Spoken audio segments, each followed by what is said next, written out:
has $2 Tuesdays at WagerTalk.com and SportsMemo.com, where you can get the hottest handicappers best bet or daily package for only $2.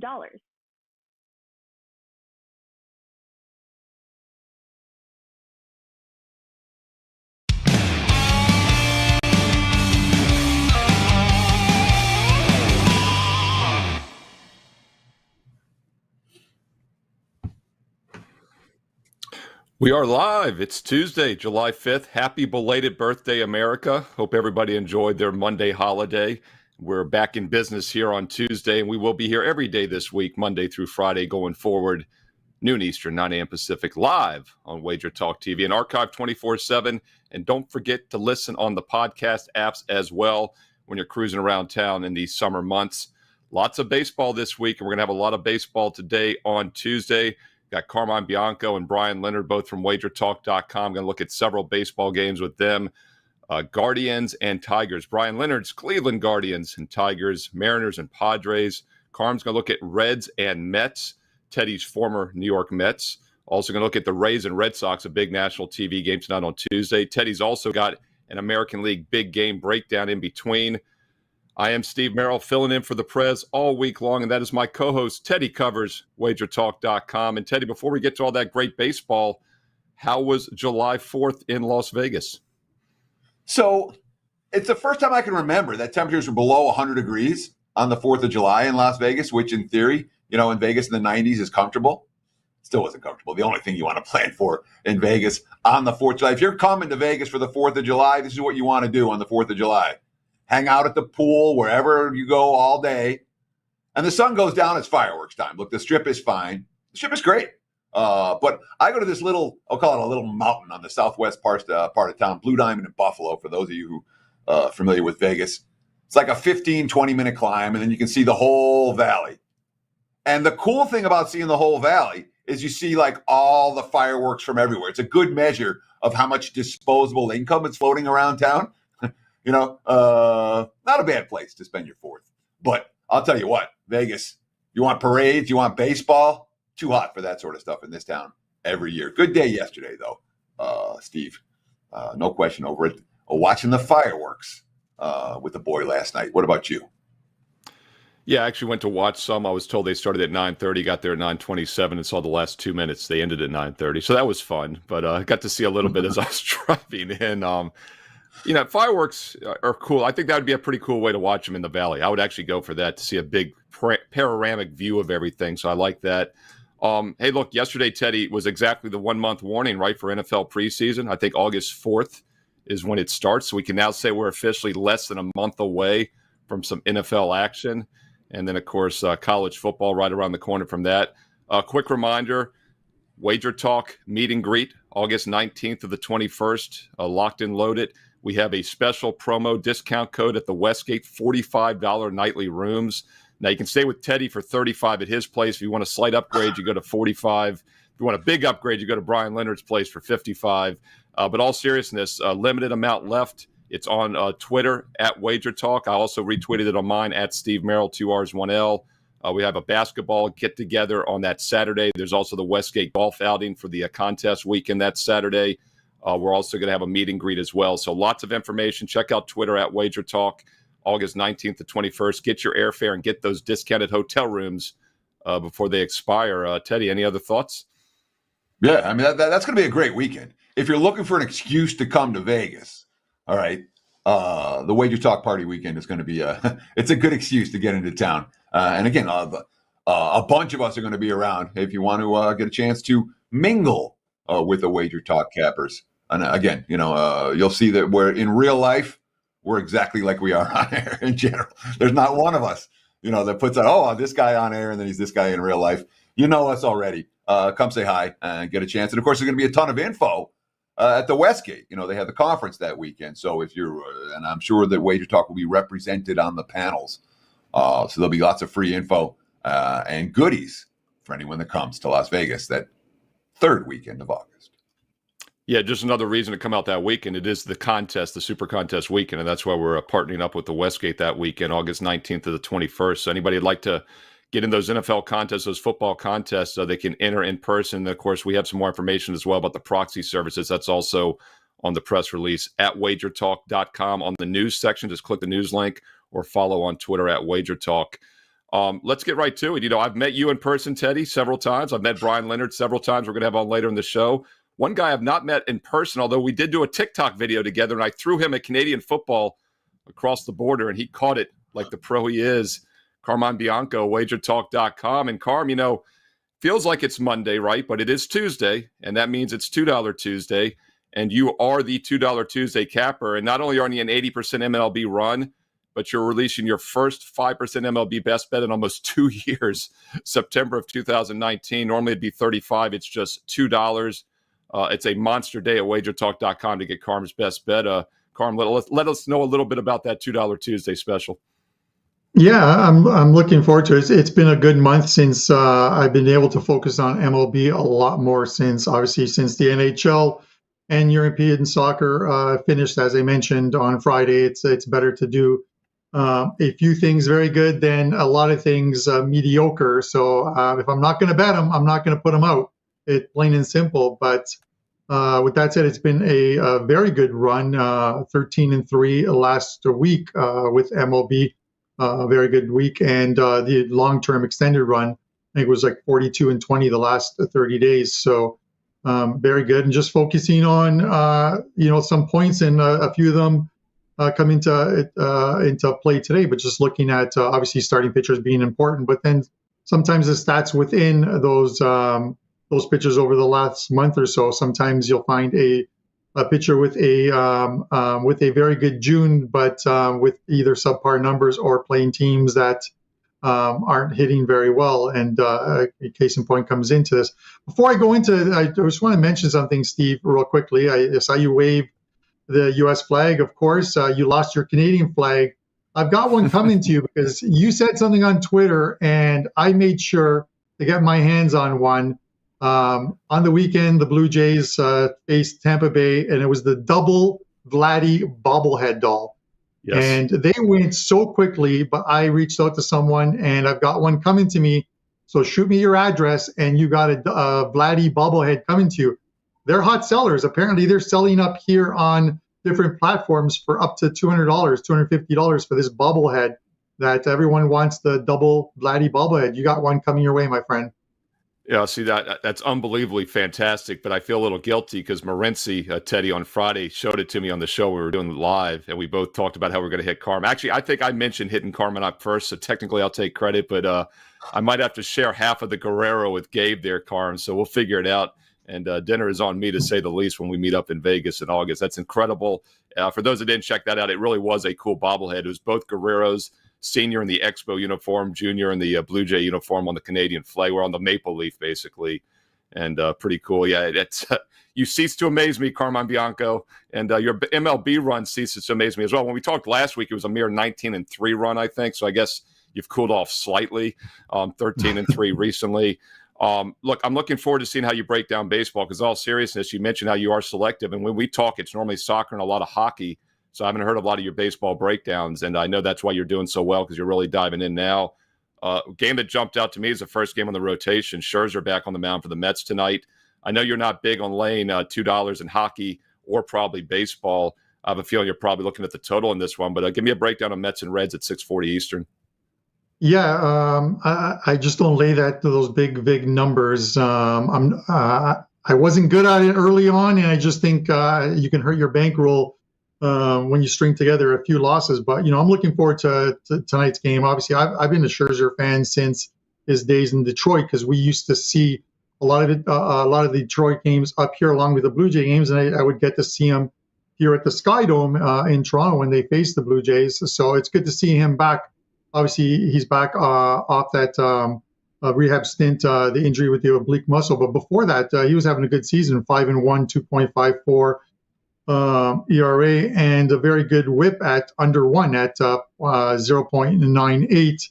Comes back. The question tonight is whether he's on a pitch count or not. In his last rehab start in Binghamton, he threw 80 pitches. So he's likely going to be in that zone, you figure, 80, 90 pitches. For him tonight, unless he's going extremely well, they want to extend him. But after that injury, I think and the All-Star game looming, that break, I think they might want to make sure, obviously, they don't harm him again. This is more of a fade and looking at the run line of the Reds and obviously the Reds pitcher. You look at Lodelo, he's only pitched 3 times. The last one was in April. Not a very good 1-2 record, 5.92 ERA, and he's been on the DL just because of his lower back issues. So if this guy in his first start back, and you got a couple of guys coming off the DL, but with him, if he can't make it past the 3rd or 4th inning, you get into that Reds bullpen, and they're in trouble. I think they have the worst bullpen in the league right now, and that bullpen ERA is at 5.65 at last look. So I'm looking at the run line here. I don't mind laying the 1.5 with this Mets team. The opener was -115 on it. The market's pushed it to -130 now. That 1.5, and that's still a play for me. The Mets. These are important games for the Mets. Obviously, getting into the All-Star break.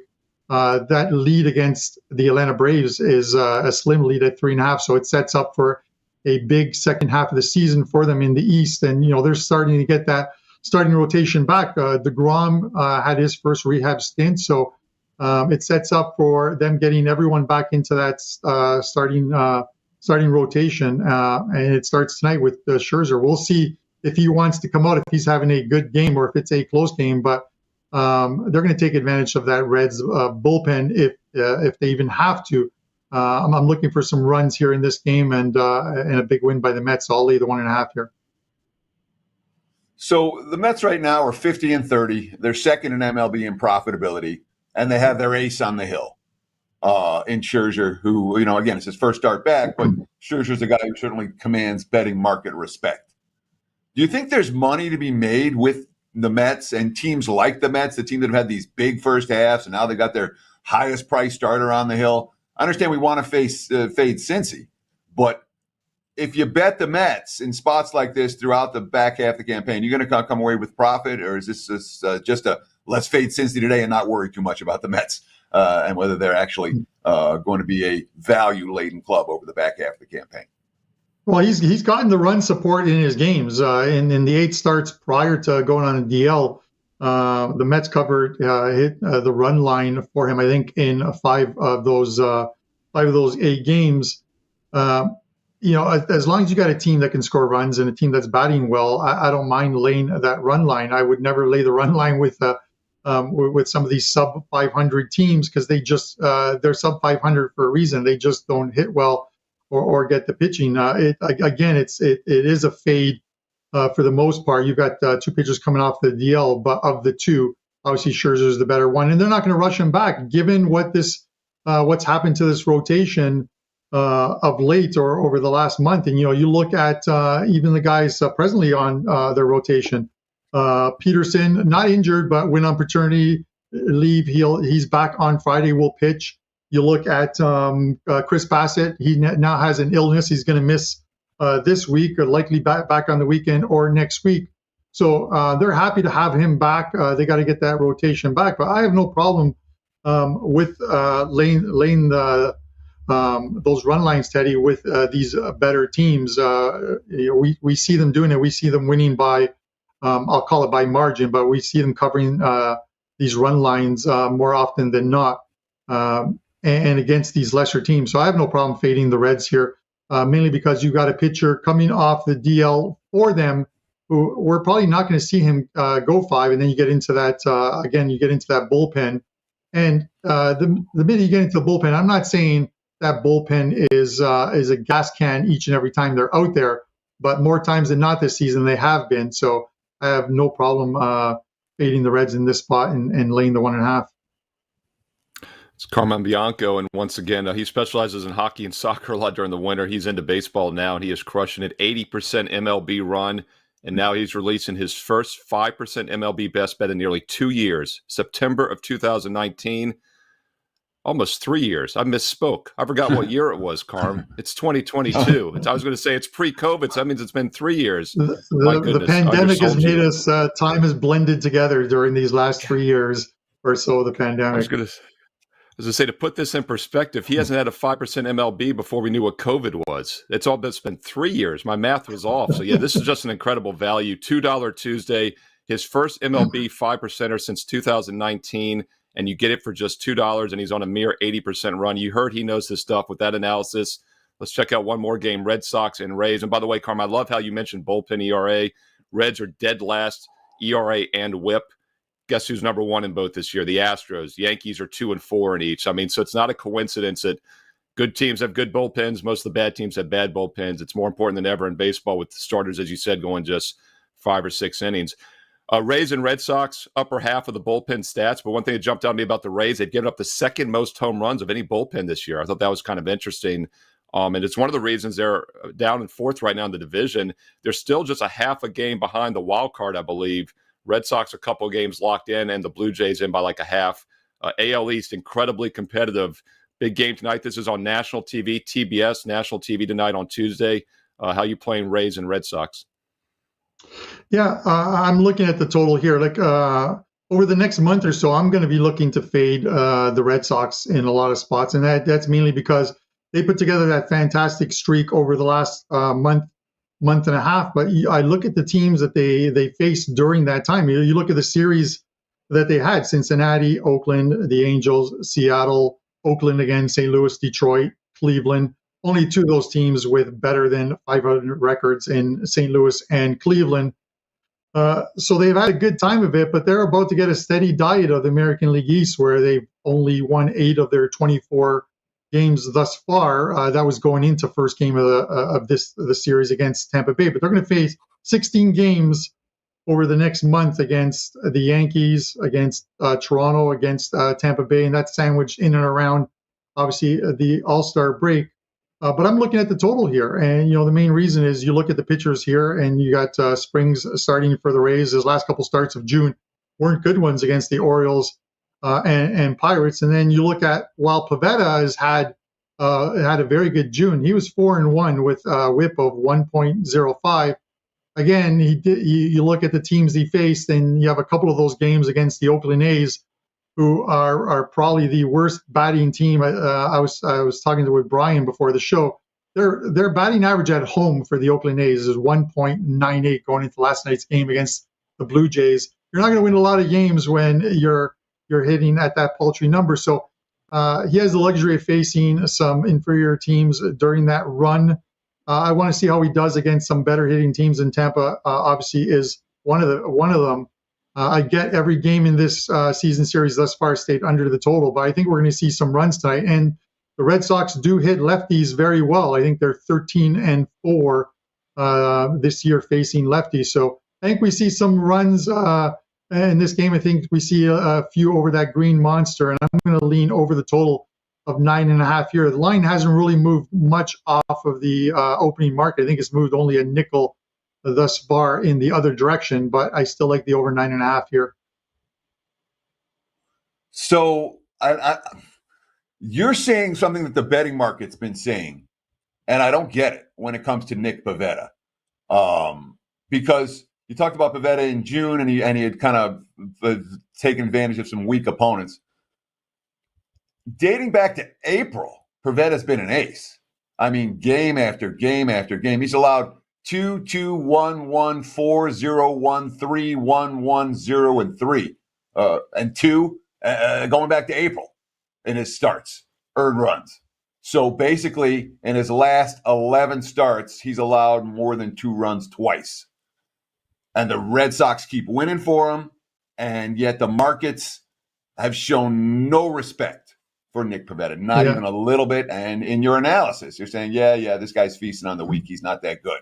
So we're seeing it in the betting markets. We're seeing it from you. And all Pivetta's done is make me money.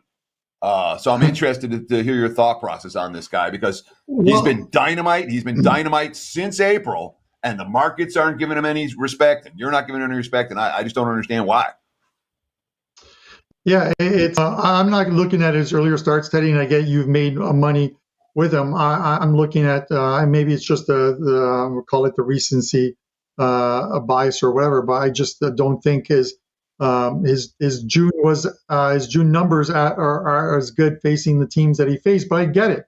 You look at the opening number in this, and he opened at 140, and they've driven it down to 120. The market doesn't always get it right, and and you know that, and this is why you're making money off of him, while others are obviously trying to fade him and losing, and could very well be another spot tonight.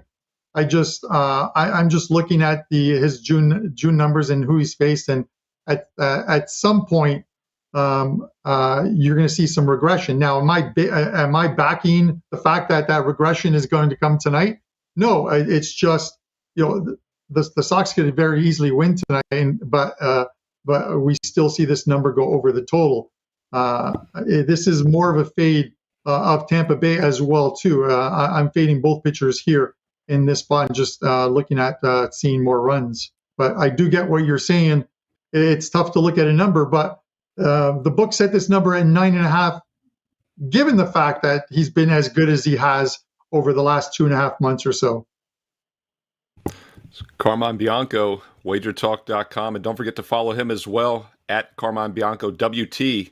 And on his Twitter right now, he's actually got that promo code for the $45 Westgate rooms. So it's another way to find it on Twitter at Carmine Bianco WT, at Steve Merrill, 2 R's, 1 L, at WagerTalk as well for that Westgate info, August 19th to 21st. Carm, looking forward to seeing you out there. And once again, folks, I don't want to overstate how big this play is tonight.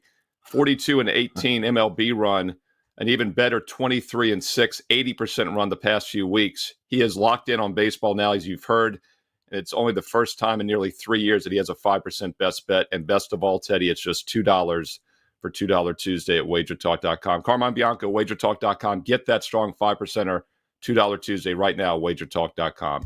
Thanks, Carm. We'll see you soon in Vegas. Looking forward to it. And Teddy, we're going to keep the baseball theme going with Bryan Leonard in a few moments. Up first, though, 30-second break, and you're going to give us another MLB big game breakdown. We'll be right back.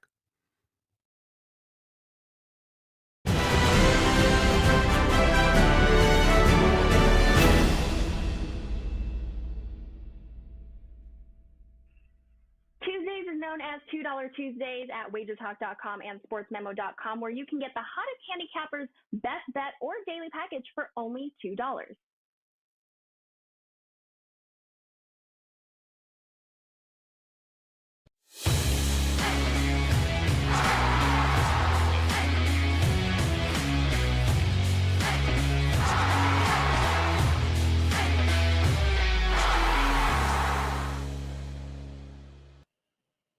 It is time for today's big game breakdown. Steve Merrill said I was doing an American League game, but I changed like an hour before, a little bit before the show. We're going to talk about a National League game, the Giants and the D-backs. First, I do want to let you know my first 5% MLB big ticket of the entire season goes tonight. You can pick that play up right now over at WagerTalk and or SportsMemo.com. Again, first big ticket 5% report of the year in baseball. And it was a great weekend. Saw won them all over the weekend. See if we can continue again this evening. Let's talk San Fran and Arizona. And someone's got to tell me what the Giants are doing. Laying, what's the price right now? Look at the WagerTalk live out screen. I'm saying minus 165. There are minus 170s out there on San Fran. San Fran's playing bad baseball right now, okay? My clients and I cashed an easy right side winner fading the Giants yesterday. Their fifth straight loss, all as favorites of at least minus 140 or higher. The Giants are 3-11 in their last 14 games. They've lost 8 times as chalk during that span. The bats are ice cold, 12 runs total during the current 5-game skid. The bullpen's worn down. Gabe Kapler, the manager. We have a lot of work to do. We aren't playing our best baseball. Starter Carlos Rodon, after taking the loss yesterday. Something needs to change. I think we're playing really bad baseball. They asked him what needs to change. He said, I don't know. 107-win team from last year. They started this year 13-5. Since then, the San Francisco Giants are a sub-500 team, below 500, and they're not being priced that way. Meanwhile, Arizona, they're pounding the ball right now. They scored 5 runs or more in 6 of their last 7 games. They were live dogs yesterday. They're live dogs again today. Give me the D-backs at the big plus price against San Fran. Let's continue our fade of what is right now the single most overrated team in baseball. Give me Arizona plus price. There's your big game breakdown. Back to you, Mr. Merrill. Teddy covers with the curveball. National League style, coming in late there with the D-backs and Giants. Blue Jays, interesting team, though. We were talking about that with Carmen in the American League East, just stacked. They are a couple games into the playoffs right now. Giants are a team, of course, that vastly overachieved last year, and they've been a little up and down this season. It'll be interesting to see how that NL West plays out. Padres and Dodgers, of course, live there, and we're actually going to look at that Padre game here in a moment. In fact, let's look at it right now. Let's bring in Bryan Leonard. I know it's one of the games he wants to talk about. And this is an ALNL, so I'm right on this one, ALNL, an interleague game, Padres and Mariners, Brian. And obviously San Diego coming off that big post-weekend series against the Dodgers. Mariners have been feasting on some weaker teams in recent weeks. Welcome to the show, Bryan Leonard, and how you attacking this one, San Diego Mariners? Yeah, it's good to be on the show. I like Teddy's breakdown. That was a nice breakdown. I didn't even look at that game too much, so I'll have to go back and take another look at it. I wanted to there's only one day game today, and that's the Seattle game, so I wanted to talk about that. But before I get to the game, I usually spend some time breaking balls with Prez when he's on the show. He's not there today, so I'll do it with you, Steve. I appreciate you telling the world that you had 2 minutes worth of fireworks yesterday. Your wife's been complaining about that ever since you've been married, so I don't know what the big deal is. Well, first of all, you could have gone even better, because had you really been sharp, Brian, I said I drove to see the 2 minutes of fireworks, so that could have been even worse, obviously. I had to leave the house, so, a lot of innuendos there, but no. Chicken ranch on me, Bryan Leonard, when I come to visit you. I know you're a VIP member, so we'll take care of that in August. I got the frequent effort card. Anyway, let's talk about this San Diego game. This is not one of my 3 best bets today, which are all up for only $29 today. But I wanted to talk about it because I thought it was a really nice matchup, and it is, once again, the only day game. Logan Gilbert going on the road. If you take a look at his stats on the season, he's walked 18 batters on the road, only 8 at home. So he doesn't have quite the control that he does on the road. His whip's a little bit higher, but not outrageous. But he's had some good luck on the road. But I really want to back my Clevenger here. I'm a big fan of Clevenger. Originally from Cleveland. He was a great pitcher for us in Cleveland, has gone to San Diego, has had some injury problems. But last time out, he was really good. I believe he only gave a 1, 2, 3 hits, something like that in the game. So he's starting to find himself. And to me, San Diego is a perfect place, and this whole division was a perfect place for him to go after leaving the AL Central, where there wasn't a lot of hitting. Now he goes to the NL West, and he gets to play in a lot of good pitching ballparks, and one of them is San Diego. I think he's going to come out and have a really good game here. He's finally got the health problems behind him, and I think the Seattle offense right now, other than the Rookie of the Year, who may be worthy of MVP at this point, Seattle's offense has not been that great. One of their best players, the second baseman, also plays at first base. He's not back yet, so he might not play in this one. So Seattle's a team, a lot of swing and miss in that lineup, and I like the Clevenger matchup here. So I think the line's a little bit cheap with Clevenger. I still rank San Diego as the better team. You're getting them at home. And really, San Diego's a team that has underperformed. If you remember back last year, they won a lot of one-run ball games. That's the team that they have again this year. I like San Diego, and I think the line is cheap with Clevenger on the mound. So the Padres are 1-4 in their last 5, 2-7 in their last 9. During that 1-4 stretch, they've scored a grand total of 10 runs. So the bats are cold. They've had back-to-back short starts, so they're not getting a whole lot of the bullpen's not fully rested and ready. Seattle's won 6 out of 7 now. They're hitting the ball. They scored 8 or more in the 3 of their last 5 wins and pounded the ball yesterday. And of course, they've got their ace on the hill in Gilbert, who they won consistently for all season. Do you worry at all about San Diego's current form, that they're, the bats are cold, the bullpen's worn down, or is this just Clevenger's the guy right now? We want our money on Clevenger. He's an undervalued commodity. Yeah, Clevenger is the main reason I'm playing it. But, got a San Diego team where the best player was out. The third baseman's been out a lot lately, so he hasn't been playing. Plus, they played the Dodgers. I mean, a lot of teams aren't going to hit against the Dodgers. The Dodgers have been very good. So I don't I know you and Dave Koken, which I respect both of you guys in Major League Baseball. You use a lot of who's hot right now. I don't use that as much. I look at the full season, the full career of these pitchers. So I guess I'm looking at the macro while you guys are looking at the micro. So, and that's one of the reasons why you get people betting both sides of these baseball games, and that's good. So that's something I always respect your opinions in that regard. But I just look at this team, and San Diego's the better team. Some of the players for San Diego who didn't play as well earlier this season are starting to come on. So I think this is a team of San Diego that playing at home here, I think the line's a little bit cheaper. But again, this is the weakest play that I've got today, and I did want to discuss it. So it's not as strong as a normal free play would be on this show.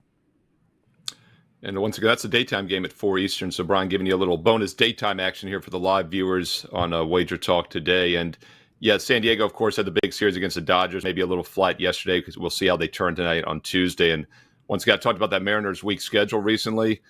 10 of their past 13 games before yesterday were against the Orioles and A's. 7 of their previous 13 have been against the A's, who've been maybe the worst team in baseball over the past month. But Seattle hit the ball really well yesterday on Monday at San Diego. We'll see if it continues tonight or this afternoon on Tuesday. Okay, Brian, I got to give you a Prez moment here. The Cleveland Guardians, Prez would ask you, have you warmed up to the new nickname? Your former Cleveland Indians, now your Cleveland Guardians, taking on Johnny Detroit's Tigers.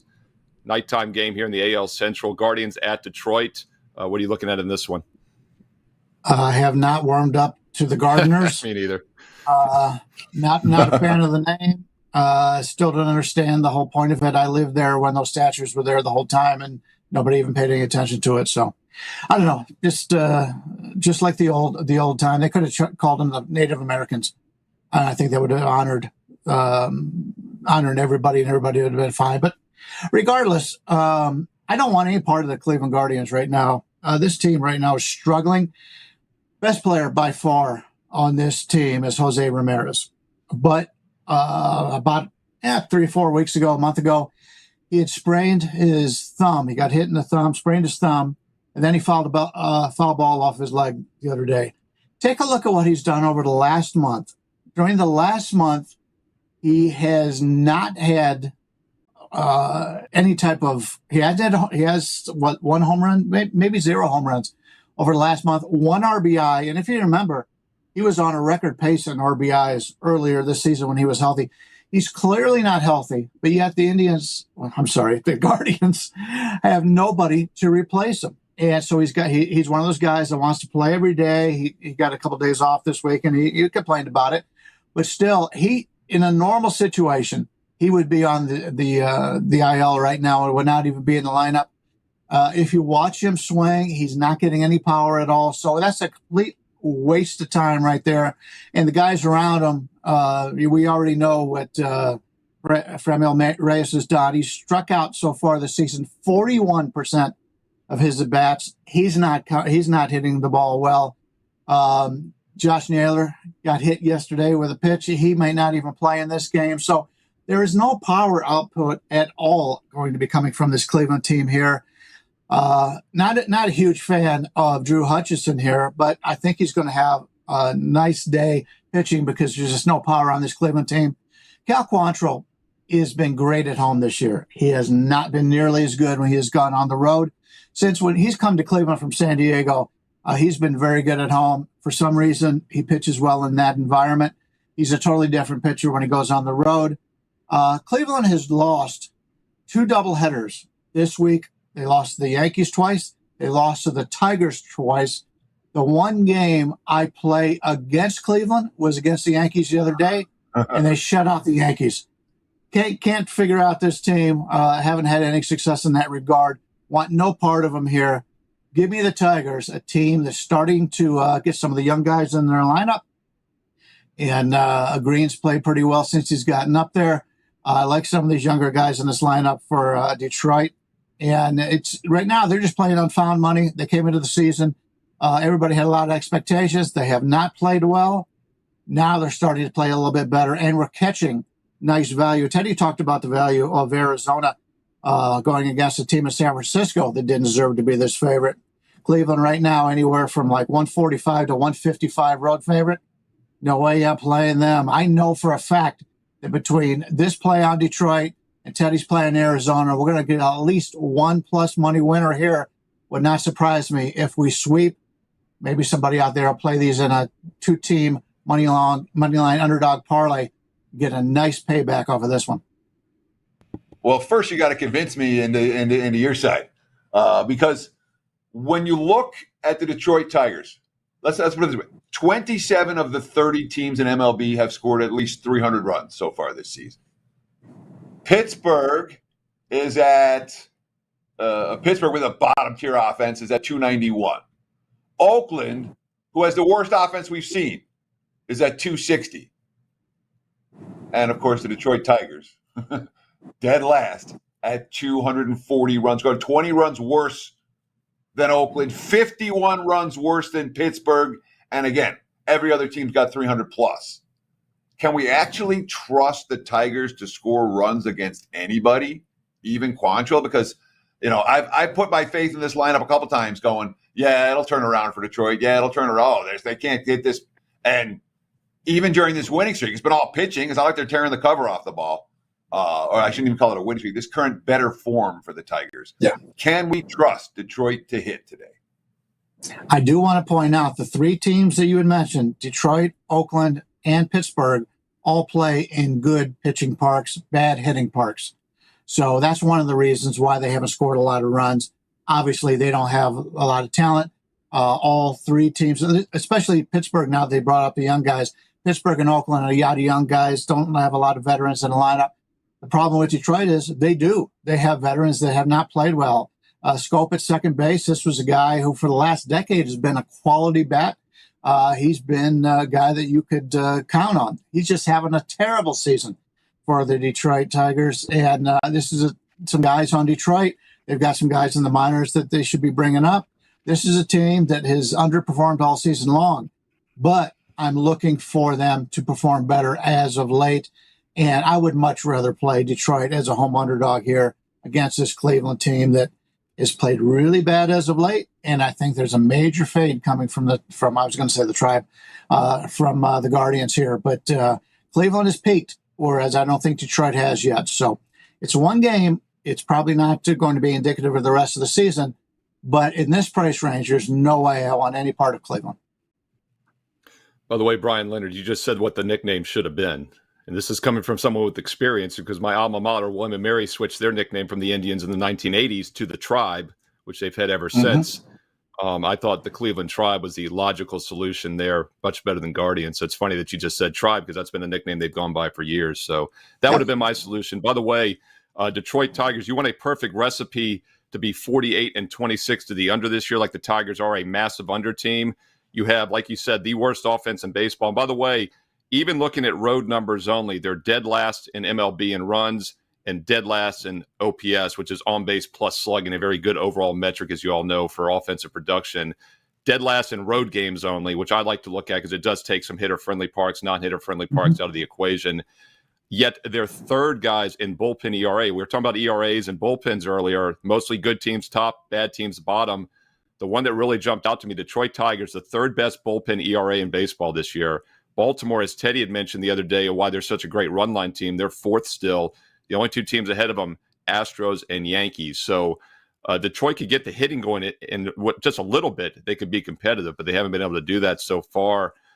Bryan, you've got a 3-for-1 special, also a bonus free play, which you just gave us here on your page at WagerTalk.com. 3 plays for basically the price of one, a 3-for-1 $29 special. Tell us what else you got going on at WagerTalk.com and why people should check you out this week. I know you love baseball.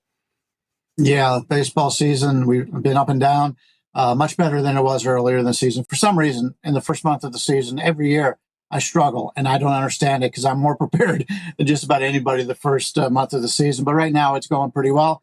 And I'm not even interested in people buying my plays today because Teddy's got a 5%, and he said he hadn't had one all season long. Carmine's got the 5% and hadn't had it for 3. Those are the guys you want to buy today. They've got the big play. Mine are just normal plays. I'll grab their plays for today. You know, you can make extra money by buying all the plays, though, Bryan, because Carms is just $2. So that's basically free, right? So that's a no-brainer. You get the $2, 5% from Carmine. First place since pre-COVID, 5% in the MLB. you get Teddy's, and then you get 3-for-1 special with Bryan. So you're getting basically 5 plays for like the price of 1.5. So I did the math for you there, everybody. Go to WagerTalk.com, get Bryan, get Teddy, get Carmine, get myself, Steve Merrill. I was on a mere 7-0 baseball run until missing a couple yesterday. So still 7-2, pretty hot in baseball. And guys, we have a couple extra minutes before we wrap. So I'm going to throw it back to you, Bryan, real quick. Give me either a play on or play against or both over the next month, a team that's going to make you money either playing or fading or one of each. I mentioned in my weekend video here that the Rangers, I thought, could have some value going forward. They have the worst one-run record in baseball. They lost another one-runner right after I said that on Friday night against Teddy's former New York Mets. I just mentioned the Tiger bullpen is very strong. Offense isn't. Any sneaky team to play on or against over the next month, maybe, Bryan? Anytime you have a team, and I think Teddy talked about this with the Yankees earlier, you have a team that's real popular like the Yankees, the Dodgers, the Red Sox, those kind of teams, you rarely find value. And this is one season where the Yankees have shown value. I think and we're seeing it a little bit out of the Yankees as of late. They're getting a little bit lackadaisical. I think you can make money going against the Yankees the rest of the season. I don't think that's hard to predict based on the prices that we see there. I think Cleveland's a team that we can start to fade a little bit. A team that we're looking to bet on is Kansas City team. Right now, they're in a sell mode. They've got some young guys that just brought up a first baseman that's going to be terrific for them. They've got some young guys in the minors that could be coming up. So they're going to be trading some veterans. And I'd like to play teams that have young players coming up because they play with a lot of enthusiasm. We've seen it out of Pittsburgh. It hasn't resulted into wins yet, but it's a more successful, more fun way to play baseball. And so those are teams that I'm looking to back. Kansas City right now is a team that have done nothing all year long, but I like their younger players on this team and the guys in the minors. So they're a team I think we can make some money on. Yeah, it's interesting that you said that because Dave Koken mentioned the Pittsburgh Pirates a few weeks ago on MLB First Pitch, which will be on in 1 hour, by the way. I'll be on today with Dave at 1:45 Eastern. And the Pirates were a team that was going the youth movement as well, as you know, Bryan, and they actually had a nice little run over a couple of weeks, and they're hitting the ball well as also. So keep an eye on the Royals. Obviously, some upside there. Fully agree with you on the Yankees. I've said that for a few weeks now. They were on a pace to win 121, then 119. Now they're on a pace to win 117. I still don't think they win more than 110, and that's still a great season.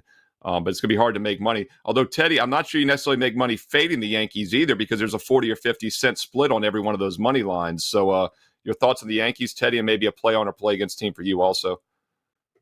Yeah, I mean, I can understand the concept of looking. I haven't done much with the Yankees all year. I haven't played on them a lot. I haven't played against them a lot. I'd rather not be looking for spots to bet against the best team in baseball until they're not the best team in baseball for a stretch of time. So when we see the Yankees play mediocre baseball for a week, then we'll start to look for spots to fade the Yankees. But if you ask me, there are two teams that stand out as first half underachievers for me that I think may do a whole lot better in the second half. One of them is Chicago White Sox, and of course the White Sox ran themselves into an ugly looking triple play yesterday. And Tony La Russa is, if there's one manager that you want to make fun of every day, it's Tony La Russa. But talent-wise, the White Sox are still the best team in that division, and we haven't seen that yet. So I expect to see something from Chicago. The other team I think you'll make money with, oh, man, that's a team I got my 5% big ticket winner on today. So get to play, get to write up, and you'll see the other team that I'm talking about. Sorry. That's a shame-faced sales pitch, but it's the truth of it. I can't. What am I don't want to give it out and be like, okay, I love this game. I think we're going to make money with this team. Then I'm giving the play away. But the team that I have the 5% on today that I'm backing today is a team that I think you can make money with. So we've eliminated two games that it's not tonight. It's not the Yankee-Pittsburgh game, and it's not the White Sox game. But we're getting closer, Bryan Leonard, to getting that play for free. And then it's a really good value. I mentioned the $2 best bet by Carm. We're going to get Brian's 3-pack for $29. We're going to get Teddy's big 5% best bet as well. He's been just smoking all sports in over 4 months now. Carm's red hot. I mean, we got some baseball. I told you we had some baseball info. I didn't lie. We made up for no show Monday. We doubled it up today on Tuesday. 5 free plays here on the show. Some play-on-play against teams as well. And also how to cash big tonight. Bryan Leonard, 3 best bets for the price of 1, basically. I've got a strong play on a 7-2 run. Teddy's got a super strong 5% MLB best bet. And then, of course, the best $2 Tuesday deal you'll find, Carmine Bianco's $2 Tuesday 5% best bet. MLB, all at WagerTalk.com. WagerTalk.com. Bryan, thanks for joining us. We'll see you in Vegas soon, August 19th to the 21st. The meet and greet, Teddy will be there as well. I'll be there, Steve Merrill and Carmine Bianco, along with many others to talk. Don't forget, check out @WagerTalk on Twitter for more information on that special discounted $45 a night Westgate room rate, which is going to go soon. There's only a limited amount of codes remaining. Get that on Twitter right now, @WagerTalk. And don't forget to check us back tomorrow, noon Eastern, 9 a.m. Pacific. Thanks to Carm. Thanks to Bryan. Thank you, Teddy. Take us home. I'll talk to you again tomorrow. Sure. Not much to take us home with, man. That's going to wrap it for the Tuesday edition of Wager Talk Today. We'll do it again tomorrow. Same time, same channel, right here on Wager Talk TV. Between now and then, enjoy the games and good luck.